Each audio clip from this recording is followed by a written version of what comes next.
Assalamualaikum warahmatullahi wabarakatuh.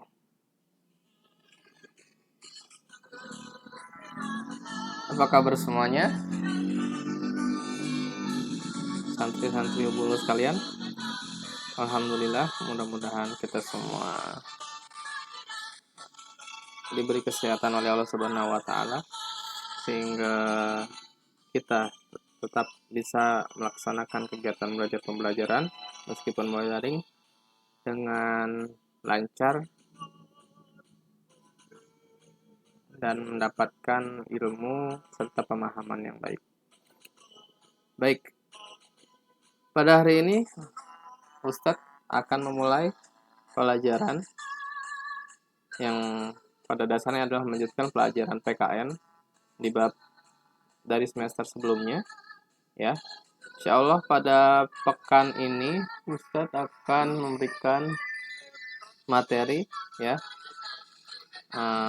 PKN mengenai kebangkitan nasional, bangkit, ya, bangkit secara nasional, ya. Indonesia dalam sejarah, ya, kebangkitan nasional ini digambarkan sebagai simbol yang menjadi modal akhirnya melecut semangat pahlawan-pahlawan kita pada dahulu kala, ya, untuk bisa punya semangat merdeka dari penjajahan, ya.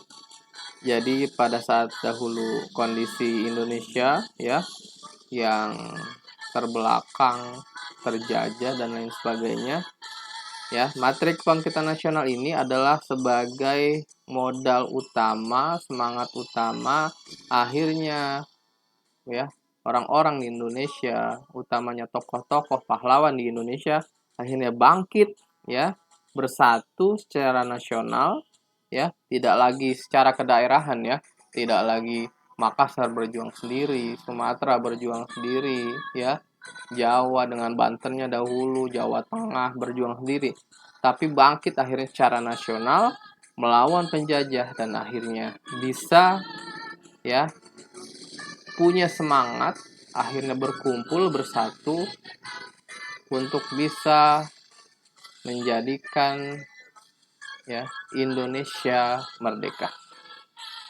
Baik, dengan saya Ustadz Muhammad Fahri Akbar tentunya akan mengawal, ya, pembelajaran PKN tentang kebangkitan nasional ini. Ya, kita kutip, ya, dari ayat Al-Qur'an, ya. Ini penggalan, ya, potongan surat Ar-Ra'd, ya. Ini bagian tengah-tengah surat Ar-Ra'd ayat 11, ya, karena sebelumnya dan sesudah ayat ini ada lagi, ya. Ini hanya penggalan tengah-tengahnya dan cukup masyhur, ya, di antara kita, yaitu yang artinya sesungguhnya Allah tidak akan mengubah keadaan suatu kaum sebelum mereka mengubah keadaan diri mereka sendiri. Pun di Indonesia pada saat itu, bahkan pada saat ini, ya, tidak akan mengubah keadaan kita sebagai bangsa jika kita tidak mengubahnya sendiri. Pun pada saat itu, ya, momen kebangkitan nasional tahun 1908, ya, Indonesia tentunya tidak akan berubah, ya, tidak akan akhirnya melawan penjajahan dan akhirnya merdeka apabila pada waktu itu, ya, orang-orang di Indonesia tidak berjuang untuk mengubah kondisi negaranya, ya, negara kita ini.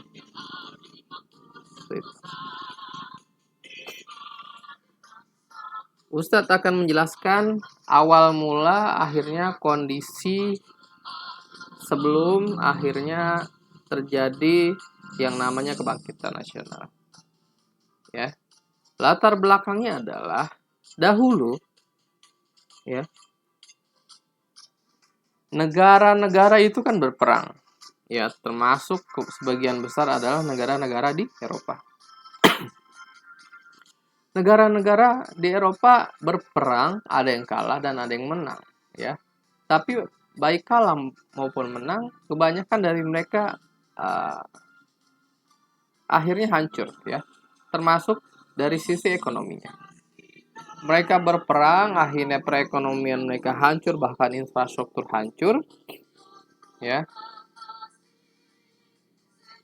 Akhirnya mereka berusaha untuk memulihkan perekonomian mereka ya. Mereka udah hancur tuh gara-gara perang. Akhirnya mereka ingin memulihkan, memperbaiki perekonomian mereka dengan cara mencari sumber daya ya yang bisa kembali memutar perekonomian mereka, memajukan perekonomian mereka. Caranya adalah ya, cara yang mereka lakukan adalah yaitu ya, mencari sumber daya yang ada di luar negara mereka untuk bisa mereka bawa, mereka olah, mereka ambil. Akhirnya mereka bisa membangun perekonomian mereka lagi. Caranya adalah menjajah. Mereka mengambil sumber daya alam, sumber daya lainnya di bagian negara lain untuk dibawa ke negara mereka masing-masing. Termasuk yaitu akhirnya negara yang menjajah Indonesia sangat lama, yaitu negara ya yang kita ketahui sama-sama ya. Kalau sekarang kerap dijuluki dengan negara di Oranye ya. Yap, negara Belanda. Negara Belanda sebagai salah satu negara di Eropa akhirnya memilih untuk pergi ke bagian ya tanah air kita ini pada dahulu untuk bisa merampas, meraup sebanyak mungkin sumber daya alam.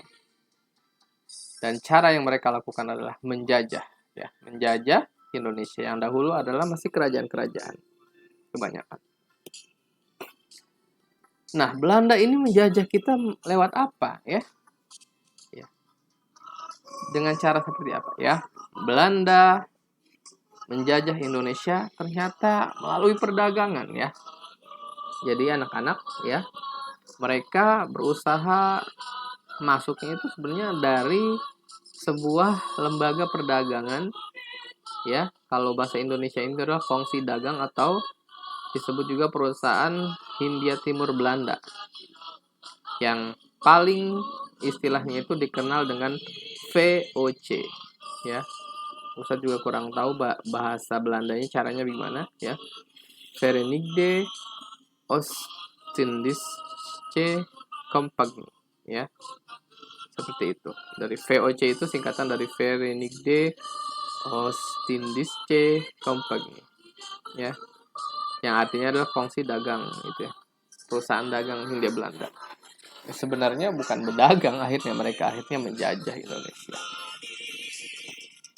Itu. Belanda menjajah Indonesia selama ya kalau di buku sejarah itu adalah hampir 350 tahun. Ya. Itu.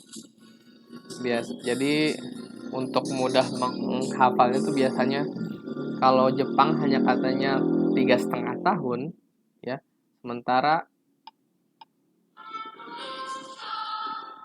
kalau Belanda ini 100 kali lipat ya. 350 tahun. 3,5 tahun dan 350 tahun. Ya. Maksudnya cara Belanda menjajah Indonesia ya. Secara garis besar dibagi menjadi 3. Pertama adalah dengan cara divide et impera. Apa? Divide et impera. Sekali lagi, coba. Divide et impera. Ya, ada yang tahu artinya ini? Ya, kalau istilah politik ini cukup familiar. Ya, divide et impera adalah politik adu domba. Ya. Jadi dahulu Belanda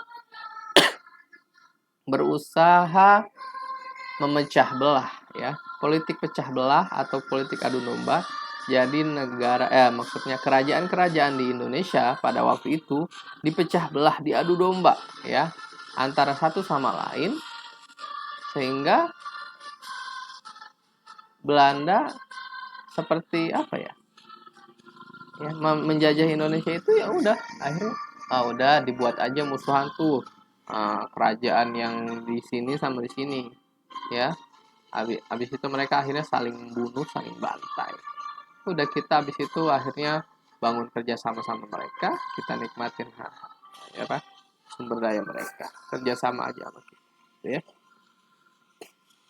Jadi mereka membuat politik pecah belah sehingga ya yang di tanah air itu ya di Indonesia pada saat itu bahkan belum terbentuk sebagai sebuah negara ya akhirnya nggak mau bersatu ya malah terpecah belah masing-masing gitu. Seperti itu. Yang kedua adalah Belanda menjajah Indonesia dengan sistem tanam paksa ya. Mereka memaksa tanah-tanah di Indonesia ya untuk bisa ditanami sesuai dengan permintaan para penjajah itu, penjajah Belanda ya. Kalau istilah Belandanya tanam paksa ini ya ada di sini. Kulturstelsel ya. Bahasa Belandanya Kulturstelsel ya ada di sini, yaitu sistem tanam paksa. Akhirnya hasilnya kebanyakan ya tentu diserahkan kepada pihak Belanda ya, dengan mungkin hanya sedikit ya bagian yang bisa dinikmati oleh orang Indonesia itu sendiri pada waktu itu. Akhirnya ya yang kita kenal ya tanaman-tanaman rempah-rempah ya akhirnya dibawa ke Belanda dan mereka akhirnya menikmati perekonomian yang melimpah dari hasil bumi, hasil yang ditanam oleh orang-orang Indonesia. Yang ketiga ya yang dilakukan Belanda untuk bisa menjajah Indonesia adalah dengan kerja paksa ya. Bekerja, melakukan pembangunan-pembangunan, jalan-jalan dan lain sebagainya, irigasi. Ya, tentunya untuk kemudahan akses penjajah Belanda itu akhirnya bisa mengambil keuntungan sumber daya alam sebanyak mungkin dari Indonesia untuk bisa dibawa ke Belanda atau dijual Belanda ke negara-negara lain. Ya, jadi kita tekankan yang pertama adalah ya cara Belanda menjajah Indonesia yang pertama divide et impera atau politik pecah belah ya, pecah belah dengan mengadu domba antar kerajaan di Indonesia, lalu tanam paksa atau Kulturstelsel ya, dan ketiga adalah kerja paksa atau kerja rodi ya kalau di zaman Jepang nanti di istilahnya. Maka akhirnya dengan kondisi yang seperti ini akhirnya sebagian rakyat Indonesia mulai tumbuh ya niat untuk perlawanan. Nggak bisa nih kita seperti ini terus ya, nggak bisa kita ditindak terus ya, nggak bisa kita diadu domba, suruh tanam paksa, suruh kerja paksa terus. Maka akhirnya saatnya tumbuhlah berbagai jenis perlawanan dari rakyat Indonesia. Iya, ya, perlawanan itu ya meskipun belum mencapai menuju ke apa kemerdekaan ya.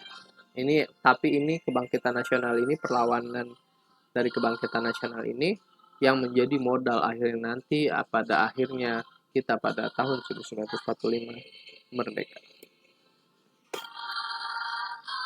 Ya, ini sebagian tokoh yang akhirnya memulai perlawanan-perlawanan, Masya Allah ya. Dan di antara mereka ya begitu ya, tidak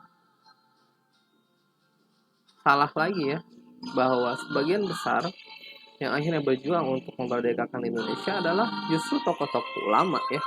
Jangan salah ya.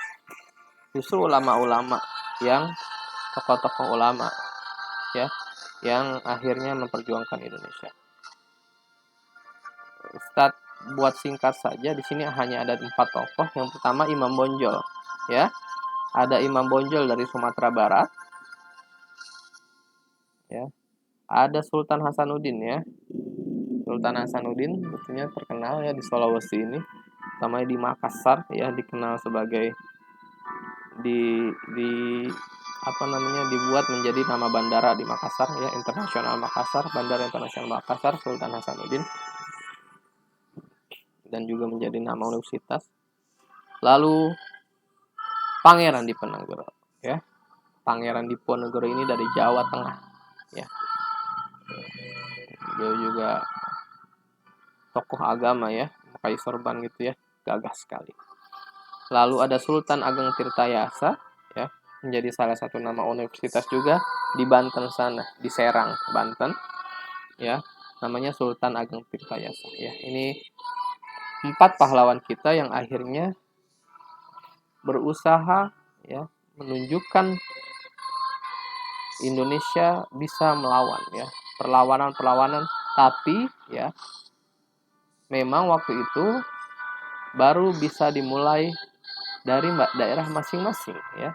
Jadi Imam Bonjol hanya berjuang di Sumatera Barat, Sultan Hasanuddin di Sulawesi Selatan ya, Makassar dan sekitarnya, Pangeran Diponegoro hanya di Jawa Tengah, Sultan Ageng Tirtayasa ya di daerah Banten. Akhirnya tidak berhasil lah ya, karena ya begitu. Mungkin karena efek juga dari hasil pecah belah itu sendiri ya, berhasilnya politik pecah belah yang tadi dilakukan Belanda, sehingga perjuangan perlawanan pun masih hanya bersifat di daerah masing-masing, belum secara ya satu Nusantara ya pada saat itu. Tapi ternyata dengan izin Allah ada perlawanan perjuangan-perjuangan lainnya, bukan hanya melalui perjuangan-perjuangan dari pahlawan-pahlawan kita yang tadi yang saya sebutkan, tapi ternyata ada juga orang-orang Belanda yang merasa peduli gitu dengan nasib orang Indonesia ini. Jadi ada yang pernah bekerja, maksudnya orang-orang Belanda akhirnya pernah di Indonesia ya kan, pernah ikut sama penjajah-penjajah itu ke Indonesia, melihat Indonesia akhirnya tertindas, peduli ya, dan akhirnya merasa dan memaksa ya pihak Belanda itu melakukan politik balas budi ya. Jangan cuma meraup sebanyak-banyaknya ya, keuntungan, mengambil sumber daya alam, kerja paksa dan lain sebagainya. Tapi Belanda juga harus punya balas budi ya. Jadi lakukan politik balas budi. Akhirnya karena desakan-desakan orang-orang ini, akhirnya Belanda pun lakukan mau tidak mau politik balas budi. Tapi ya, politik balas budi ini ternyata tetap saja ya mereka rancang sebisa mungkin ya untuk keuntungan Belanda lagi ya. Salah keduanya adalah pertama Belanda membangun irigasi ya. Membangun irigasi ya ternyata ya untuk kelancaran tadi ya, bagaimana tanam paksa yang dilakukan Belanda bisa berjalan sehingga tanah-tanah di Indonesia subur lagi, bisa ditanam lagi ya. Dan sekolah-sekolah pun ya itu ya, jadi orang-orang di Indonesia diminta untuk bisa membantu gitu kan. Kalau sekolah kan, kalau bisa sekolah kan sehingga ada yang bisa diperbantukan ya, membantu orang-orang Belanda ya yang menjajah Indonesia tersebut. Tapi ternyata dengan izin Allah ya, dari situlah, dari politik balas budi inilah muncul kalangan-kalangan Indonesia yang terpelajar ya, yang punya intelektual yang baik dan bagus ya, yaitu dari sekolah ya. Sekolah yang hasil dari politik balas budi tadi, muncullah tokoh kebangkitan nasional dari kalangan-kalangan yang akhirnya bisa mengakses sekolah yang dibuat oleh Belanda tersebut. Ya, mungkin itu adalah bagian pertama yang kita bahas dari bab kebangkitan nasional ini. Nah, insya Allah nanti di pekan selanjutnya kita akan bahas eh, mengenai kebangkitan nasional. Ini masih awal banget ya, masih bagian awal sekali dari bab kebangkitan nasional ya, yaitu tadi awal latar belakangnya kenapa akhirnya Belanda ke sini, itu karena Eropa hancur perang, akhirnya mencari sumber daya di daerah lain, di negara lain, dan Belanda akhirnya memilih bagian wilayah Nusantara ini di Indonesia untuk bisa diambil sumber dayanya dan dibawa ke Belanda untuk bisa memulihkan ekonomi Indonesia ya. Belanda menjajah dengan tadi divide et impera, tanam paksa kerja paksa, tapi akhirnya ada perlawanan, ada politik balas budi, dan akhirnya dari sekolah-sekolah hasil dari politik balas budinya Belanda muncullah akhirnya tokoh-tokoh kebangkitan nasional yang akan kita bahas di pertemuan selanjutnya.